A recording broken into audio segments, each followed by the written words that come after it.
শাহজালাল বিজ্ঞান ও প্রযুক্তি বিশ্ববিদ্যালয়ের সাবির প্রবি উপাচার্য ভিসি অধ্যাপক মোহাম্মদ ফরিদ উদ্দিন আহমেদ পদত্যাগ করেছেন। শিক্ষার্থীর আন্দোলনের মুখে আজ শনিবার 10 আগস্ট বিকাল 3:30টার দিকে তিনি পদত্যাগ সিদ্ধান্ত নেন।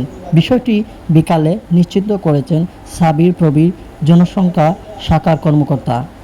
এর আগে বৃহস্পতিবার 8 আগস্ট সকালে আবাসিক হোটেলে প্রভোস্ট, সহকারী প্রভোস্ট এবং প্রক্টরিয়াল বডি সদস্যরা পদত্যাগ করেছেন। ওই দিন সকালে সবাই বিশ্ববিদ্যালয়ের রেজিস্ট্রার বরাবর পদত্যাগ জমা দেন। তার আগে বৈষম্য বিরোধী ইস্যুতে আন্দোলনরত সাবি শিক্ষার্থীরা বিশ্ববিদ্যালয় প্রশাসনের পদত্যাগ চেয়ে 24 ঘন্টা আলটিমেটাম দেন। এদিকে সাবির প্রোভাইডার ভাইস চেয়ারম্যান মোহাম্মদ কবির হোসেন শিক্ষার্থীর উদ্দেশ্যে দেওয়া হয় বার্তা। তিনি লিখেছেন, শিক্ষার্থীরা চাইলে তিনিও পদত্যাগ করতে প্রস্তুত রয়েছেন।